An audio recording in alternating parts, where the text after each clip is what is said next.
उपाध्यक्ष महोदय, मैं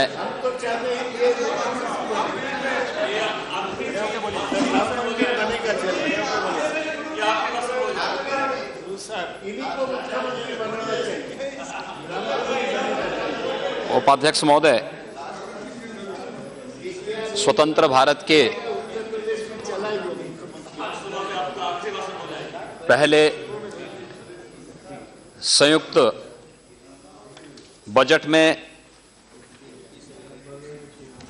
रेलवे की अनुदान मांगों से संबंधित इस चर्चा में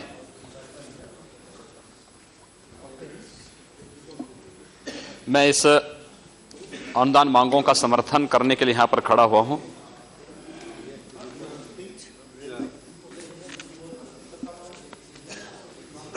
पहली बार हम सबको ये देखने को मिल रहा है कि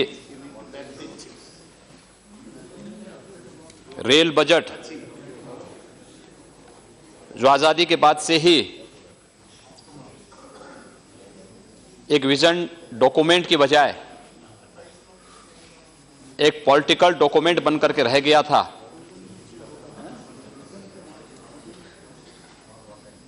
उस सब से हटकर के एक जो पहल माननीय रेल मंत्री श्री सुरेश प्रभु जी ने प्रारंभ की थी, उसके सार्थक परिणाम हम सबके सामने हैं।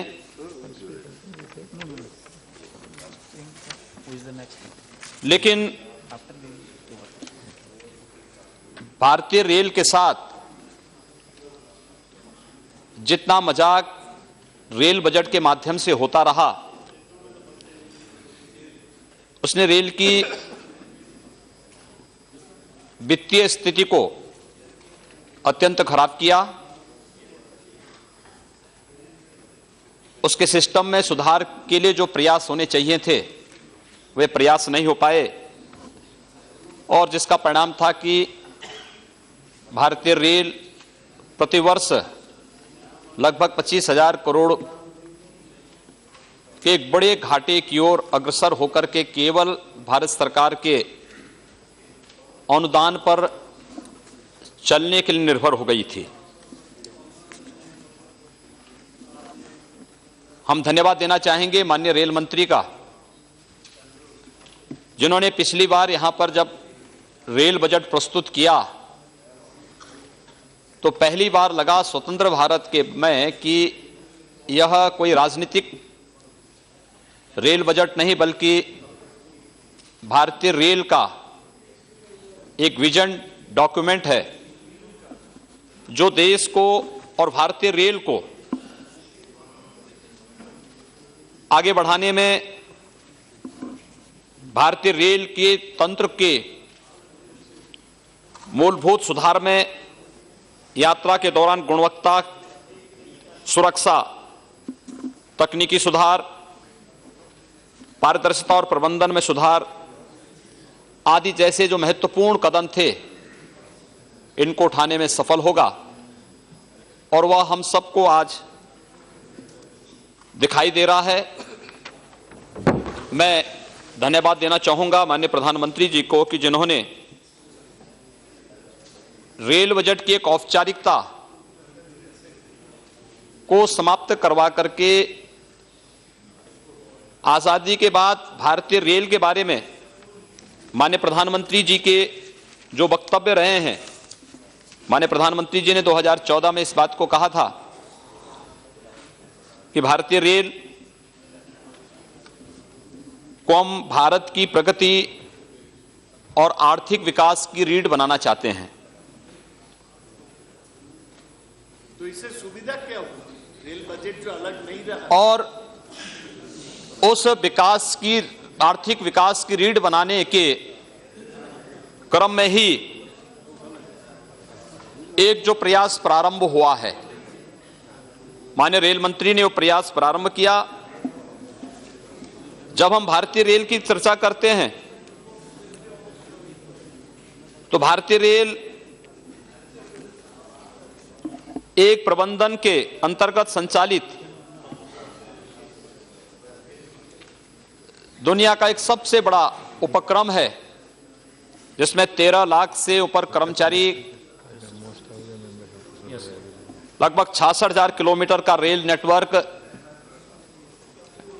प्रतिदिन 12,335 से अधिक रेलगाड़ियां और 3 करोड़ यात्रियों का आवागमन।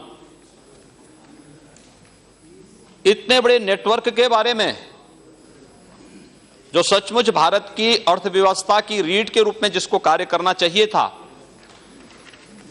जो एक ईमानदार पहल होनी चाहिए थी, वह पहल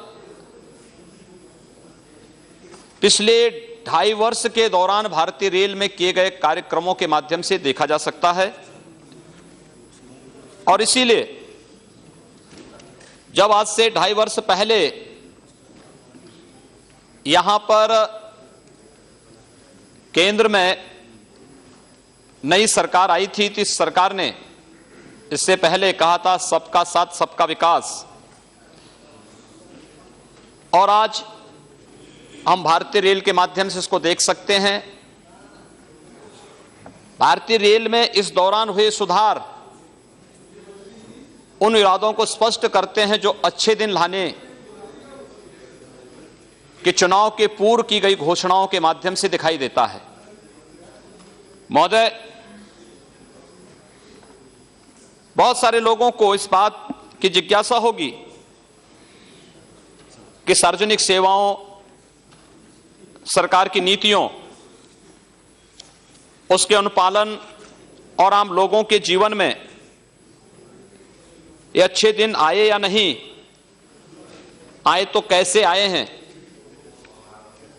इसका स्वरूप अल्पकालिक है या दीर्घकालिक है। इन सब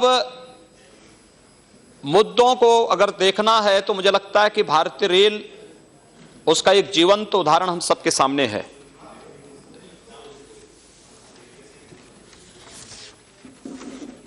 महोदय, भारतीय रेल के सामने जो सबसे बड़ी चुनौती थी वह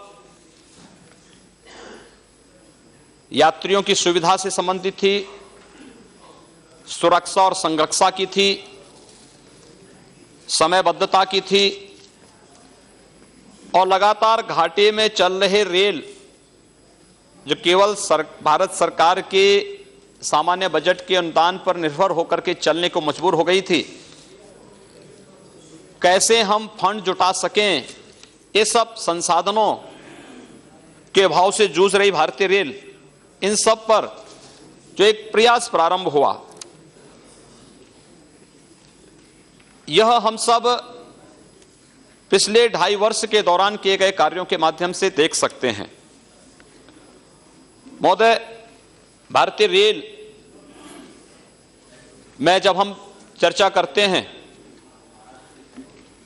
तो सूचना क्रांति के इस दौर में भारतीय रेल ने इस बात को स्पष्ट अनुभव किया कि इस देश के लगभग हर हाथ में एक मोबाइल फोन है और उस मोबाइल फोन का उपयोग कैसे हो सकता है। आज रेलवे की ट्विटर सेवा इतनी उपयोगी हो चली है कि किसी भी ट्रेन में यात्रा कर रहा कोई भी पैसेंजर या कोई भी ऐसा व्यक्ति जिसको तत्काल किसी सुविधा की आवश्यकता है वो उपलब्ध नहीं है,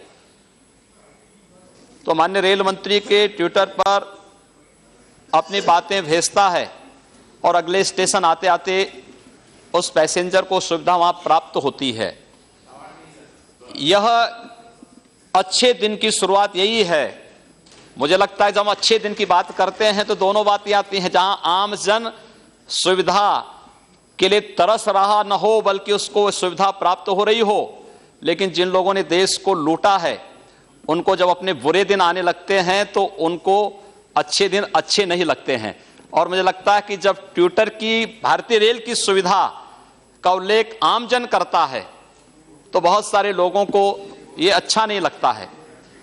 लेकिन यह शुरुआत भारतीय रेल ने प्रारंभ की और माननीय रेल मंत्री के उस ट्विटर सेवा तो मुझे लगता है सोशल मीडिया में तो पूरा छाया हुआ है। मीडिया की सुर्खियां हमेशा बनी रहती हैं इन सब चीजों को लेकर के।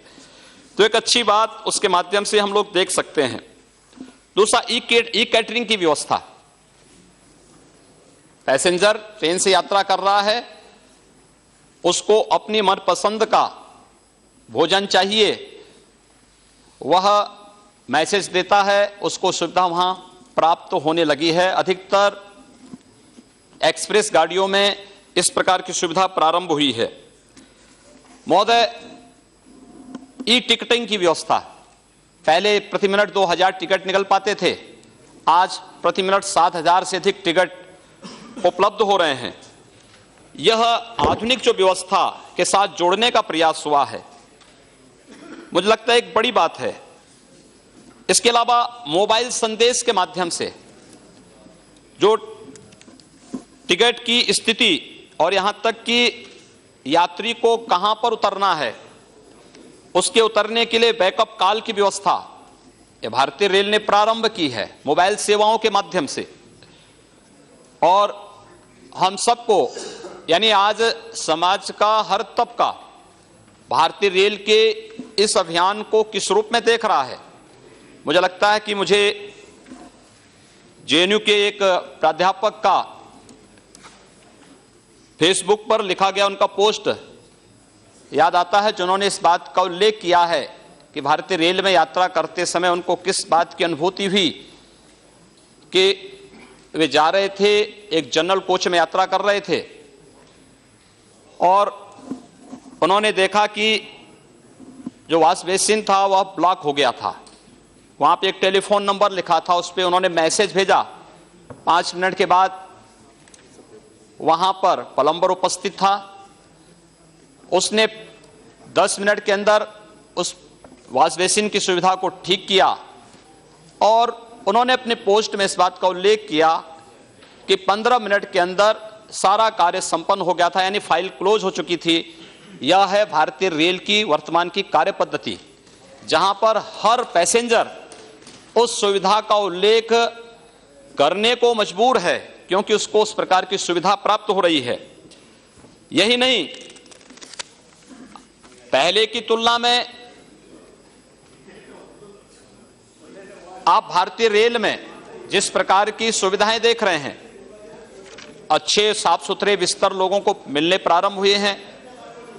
ये जो सुविधाएं हैं, इन सब का उल्लेख इस बारे में आवश्यक भी है क्योंकि लोग अक्सर इस बारे में चर्चा करते हैं कि अच्छे दिन कब आएंगे। मुझे लगता है कि जब लोगों को सामान्य जीवन में जिस सुविधा के लिए उसने शुल्क दिया है और उसको शुल्क के बदले उस प्रकार की सुविधा समयबद्ध ढंग से प्रारंभ हो रहा हो, मिल रही हो, तो मुझे लगता है ये अच्छे दिन की शुरुआत है। और भारतीय रेल ने सोशल मीडिया के माध्यम से, मोबाइल सेवाओं के माध्यम से आम जन को, आम यात्री को इन सुविधाओं को देना प्रारंभ किया है। एक अच्छा प्रयास है, हम माननीय रेल मंत्री का इसके लिए अभिनंदन करना चाहेंगे। महोदय, भारतीय रेल के सामने जो दूसरी चुनौती थी वह है सुरक्षा का, सुरक्षा और संरक्षा का। यह एक चुनौती है और जो अक्सर आलोचना का शिकार जिसके माध्यम से भारतीय रेल को होना पड़ा है।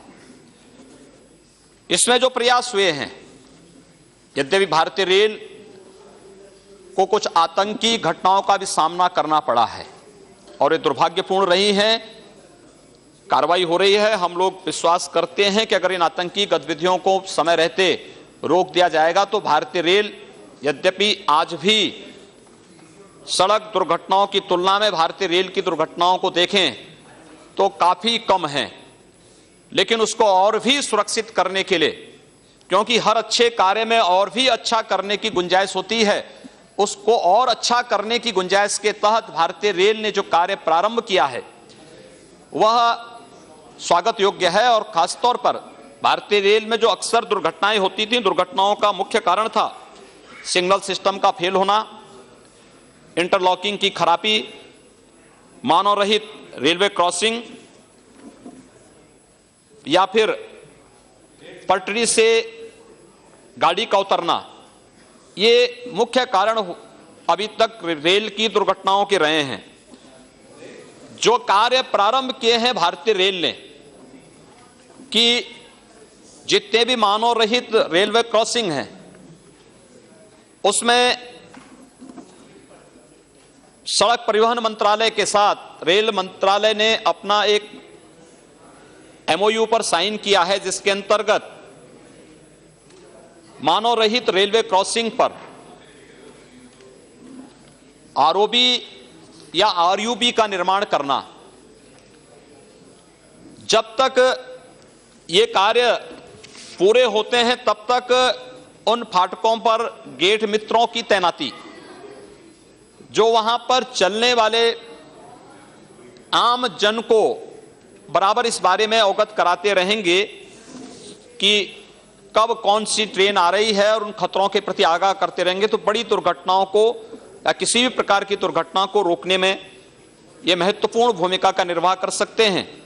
तो यह कार्य भी भारतीय रेल की तरफ से हुआ है दुर्घटनाओं को रोकने के लिए। महिलाओं की सुरक्षा के लिए मुंबई लोकल में सीसीटीवी की व्यवस्था जिस रूप में की है, आने वाले समय में अन्य मेल और एक्सप्रेस गाड़ियों में इस प्रकार की सुविधाएं देना, खासतौर से दिव्यांगों के लिए, जो दृष्टिबाधित पैसेंजर होते हैं और अक्सर उनके बारे में उनको पता नहीं लग पाता था, लेकिन ब्रेन लिपि के साथ कोचेस में लिखने की व्यवस्था, जिससे उनको आसानी से पता लग सके, वहां की जानकारी मिल सके, उनको किसी भी प्रकार की असुविधा न हो, इसके बारे में जो प्रयास प्रारंभ हुआ है यह भारतीय रेल की आम जन के प्रति और खासतौर से उन पैसेंजर के लिए जो शारीरिक रूप से अक्षम हैं, उन दिव्यांगों के लिए उनके प्रति एक संवेदनशीलता को ही प्रदर्शित करता है। महोदय, राष्ट्रीय एकीकरण में भी भारतीय रेल ने एक बड़ी भूमिका का निर्वाह किया है। उत्तर से दक्षिण, पूरब से पश्चिम, तो हम सदैव इस बारे में चर्चा करते रहे हैं।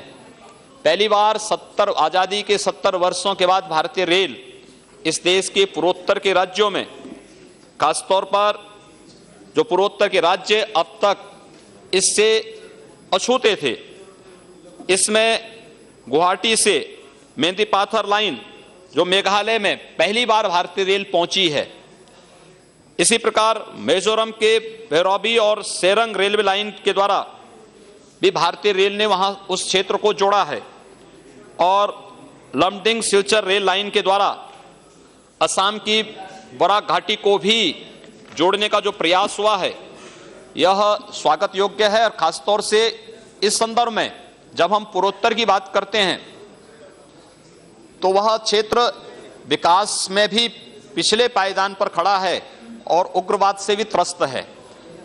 विकास के माध्यम से हम उग्रवाद की समस्या का समाधान करने में महत्वपूर्ण भूमिका का निर्वाह कर सकते हैं और भारतीय रेल इसमें बड़ी भूमिका का निर्वाह करेगा। यह एक शानदार पहल भारतीय रेल के माध्यम से देश के पूर्वोत्तर के राज्यों को जोड़ने के लिए, मिजोरम को, मेघालय को, बराक घाटी को जोड़ने का जो प्रयास हुआ है, यह एक अभिनंदनीय पहल है। महोदय, इसके साथ साथ देश के जो हमारे वे क्षेत्र थे जो खनन संपदा की दृष्टि से, प्राकृतिक संपदा की दृष्टि से अत्यंत धनी हैं, उड़ीसा है, झारखंड है, छत्तीसगढ़ है, लेकिन खनन संपदा हमारे पास है, प्राकृतिक संपदा हमारे पास पर्याप्त है, लेकिन वहां पर रेल कनेक्टिविटी न होने के नाते ट्रांसपोर्टेशन का जो भाड़ा था वो बहुत ज्यादा बढ़ जाता था। राज्य सरकारों के साथ, उड़ीसा की राज्य सरकार के साथ, झारखंड की राज्य सरकार के साथ, छत्तीसगढ़ की राज्य सरकार के साथ जो कार्य संयुक्त रूप से करने का प्रारंभ हुआ है, वहां पर रेल लाइन बिछाने के जो कार्य प्रारंभ हुए हैं, वह एक शानदार पहल उन क्षेत्रों में माननीय प्रधानमंत्री के मेक इन इंडिया और स्टैंड अप इंडिया को मूर्त रूप देने का एक अभियान तो है ही, लेकिन साथ साथ उस खनन संपदा के माध्यम से स्थानीय स्तर पर विकास के साथ साथ रोजगार सृजन और उन क्षेत्रों की समृद्धि की दृष्टि से भी यह एक महत्वपूर्ण पहल है। महोदय, एक बड़ा कार्य भारतीय रेल ने और प्रारंभ किया, और वह खासतौर पर जब हम बात करते हैं इस देश में, अक्सर हम लोग एक अन्य चिंता से आम जन को देखते हैं कि वह इस बात से चिंतित होती है वह है पर्यावरण के प्रति। यद्यपि भारतीय रेल पर्यावरण के सापेक्ष मानी जाती है और पर्यावरण के अनुकूल चलने वाला परिवहन तंत्र है, भारतीय रेल ने जो एक प्रयास प्रारंभ किया है सोलर ऊर्जा का उपयोग करने का, वह एक शानदार पहल है। और मुझे लगता है कि जो इस दिशा में कार्य प्रारंभ हुआ है, रेल मंत्रालय ने ही लगभग 30 किलोवाट का सोलर प्लांट की स्थापना रेल भवन के ऊपर किया है। रेवाड़ी रोहतक के बीच देश की पहली हरित ट्रेन का संचालन होता है। मुझे लगता है कि जब रेल मंत्रालय जैसा बड़ा मंत्रालय पर्यावरण संरक्षण की दिशा से इस प्रकार की पहल करता है तो आम जन को इससे प्रोत्साहन मिलता है और वह इस प्राकृतिक ऊर्जा का जो सोलर ऊर्जा के रूप में है, इस ऊर्जा का उपयोग हम कैसे कर सकते हैं, इस दृष्टि से वह एक इस प्रकार के कार्यक्रमों के माध्यम से प्रेरणा प्राप्त करता है। और वह भी अगर इस अभियान के साथ जुड़ जाएगा तो इस देश के अंदर ऊर्जा की एक बहुत बड़ी बचत होने वाली है आने वाले समय में। स्वच्छ भारत अभियान के साथ भी भारतीय रेल ने बहुत अच्छा काम किया है। उन्होंने स्वयं अपना एक डायरेक्टर इसके लिए तैनात किया है। भारतीय रेल ने इस दिशा में जो कार्यक्रम प्रारंभ किए हैं, वायु शौचालय की दृष्टि से एक बहुत शानदार पहल भारतीय रेल ने इस दिशा में किया है और लक्ष्य निर्धारित किया है अगस्त 2017 तक 80,000 वायु टॉयलेट रेल कोचेज में लगाने और 2019 तक लगभग 1,30,000 वायु टॉयलेट और 32,500 कोचेज में लगाने के लक्ष्य को लेकर के काम कर रही है। रेलवे ने सभी अपने मंडल रेलवे स्टेशनों पर जो सफाई की व्यवस्था की है एकदम मशीनीकृत कर दिया है, मैकेनाइज्ड सिस्टम वहां पर है और कहीं भी किसी भी मंडल मुख्यालय पर इस कार्य को देखा जा सकता। सफाई की व्यवस्था पहले की तुलना में काफी अच्छी हुई है और उसके अच्छे परिणाम वहां पर हम सबको देखने को मिल सकते हैं। किसानों की दृष्टि से जो कार्य भारतीय रेल ने प्रारंभ किया वह एक शानदार पहल प्रारंभ हुई है। खासतौर से हम लोग देखते थे किसान कोई अपनी कृषि उत्पाद लेकर के आता था, लेकिन वह कहीं एक जगह पर आकर के डंप पड़ा रहता था, वहीं सड़ता रहता था। कोई किसानों की उस बात पर ध्यान नहीं देता था। किसान चिल्लाता था, उसकी आवाज संसद में उठती थी, लेकिन उठने के बाद फिर गायब भी हो जाती थी। पहली बार यह प्रयास प्रारंभ हुआ है कि कृषि उत्पादों के लिए कोल्ड स्टोरेज कार्गो सिस्टम यहां पर दिल्ली में भारतीय रेल ने प्रारंभ किया है। अन्य केंद्र भी इसके प्रारंभ करने की योजना भारतीय रेल ने प्रारंभ की है। महोदय, भारतीय रेल की जब हम बात कर रहे हैं तो सचमुच इस बात पर हम लोगों को दुख होता है कि भारतीय रेल अब तक केवल लोगों के लिए अपने राजनीतिक एजेंडे को भुनाने का एक माध्यम बन गया था और उसी का दुष्परिणाम था कि इस देश के अंदर घोषित 30 वर्षों में जिन महत्वपूर्ण लगभग 676 परियोजनाओं की घोषणा की गई थी, वह 30 वर्ष में मात्र 369 परियोजनाएं पूरी हो पाई। पहली बार ये प्रारंभ हुआ है कि जिन कार्यों को पिछले रेल बजट में माननीय रेल मंत्री ने घोषित किया वे लगभग पूरी हो चुकी हैं या पूरी होने के कगार पर हैं। एक अच्छा प्रयास इस दिशा में प्रारंभ हुआ है और आज हम सबको एक योग्य रेल मंत्री मिलने के कारण रेल में आज जो संसाधनों का अभाव था, जो रेल सदैव इस बात के लिए कि जब हमें भारत सरकार से अनुदान प्राप्त होगा तब हम इन योजनाओं को प्रारंभ करेंगे, आज वो स्थिति नहीं।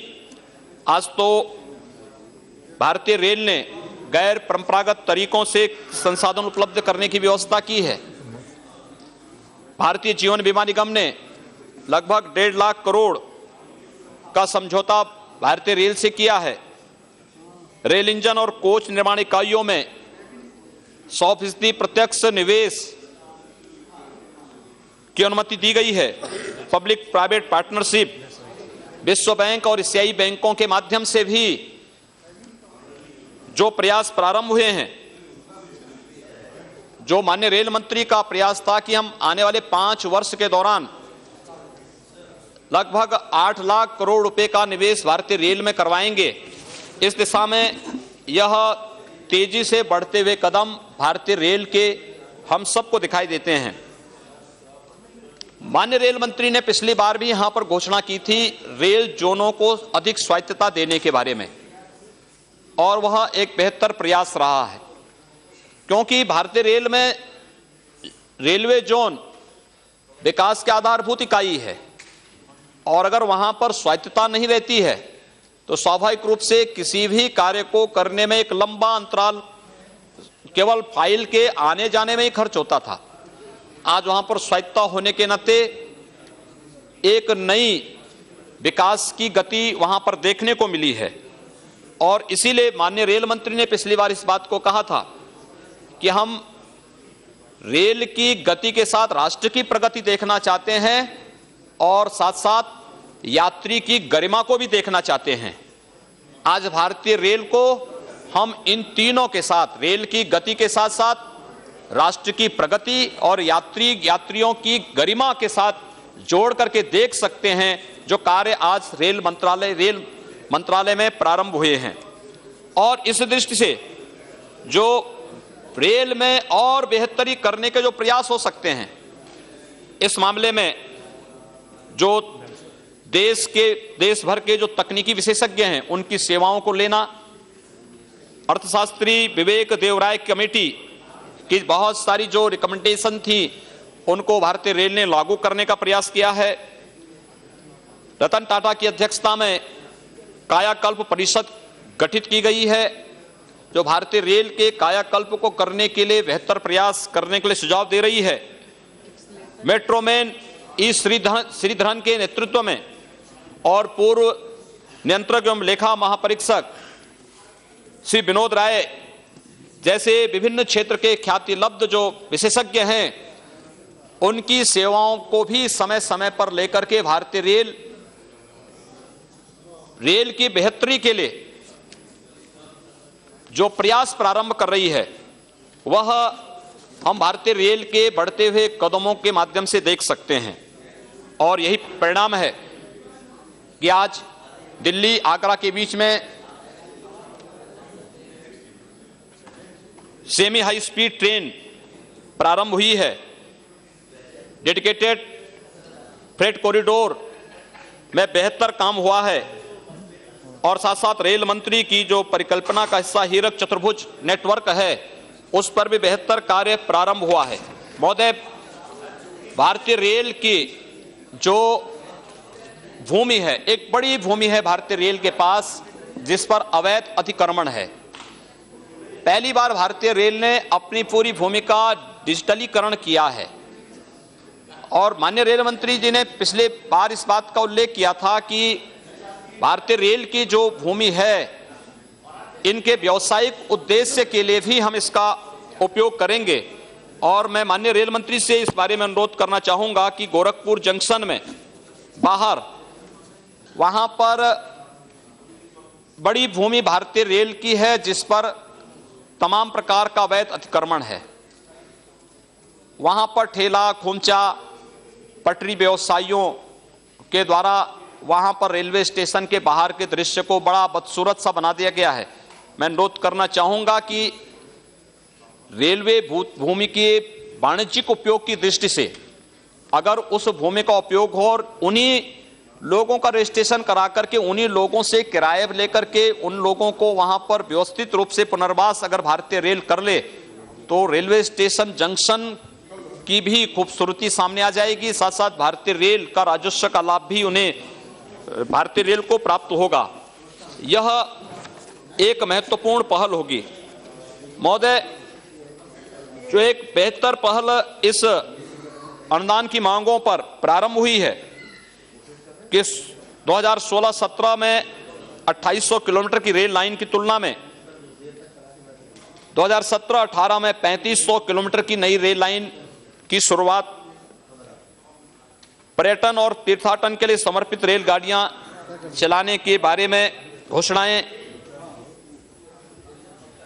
रेलवे द्वारा राज्य सरकारों के साथ संयुक्त उद्यमों की स्थापना, जिसके अंतर्गत निर्माण और विकास के लिए 70 परियोजनाएं राज्य सरकार के साथ मिलकर के ज्वाइंट वेंचर में दोनों एक साथ मिलकर के चलाएंगी।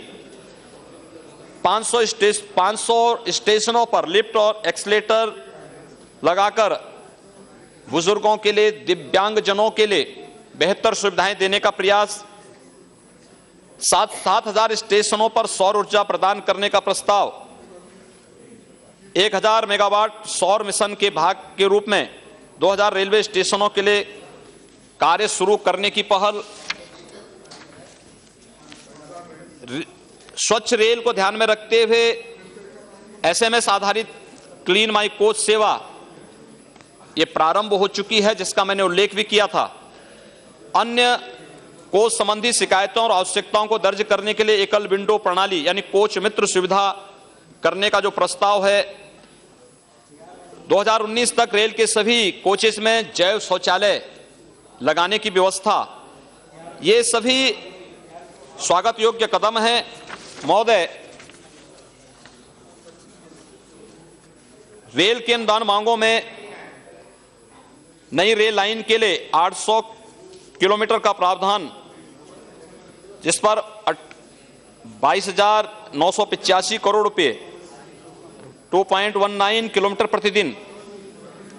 आमान परिवर्तन के लिए 900 किलोमीटर का लक्ष्य रखा गया है, जिसमें 2.47 किलोमीटर प्रतिदिन का लक्ष्य है।